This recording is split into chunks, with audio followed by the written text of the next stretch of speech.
Osala combien de makam. Misure si akolula basera en église. Masu. Wana makamu bon. Se wana makamu bon.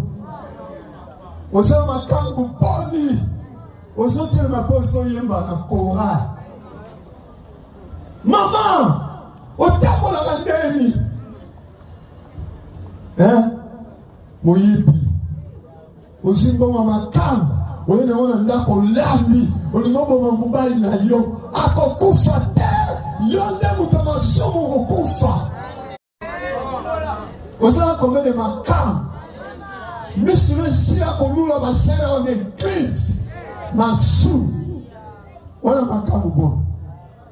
Se wana makamu bon. Osala makamu boni. Osotele maposo yemba na kora. Maman, otabola bandeni. Moyibi.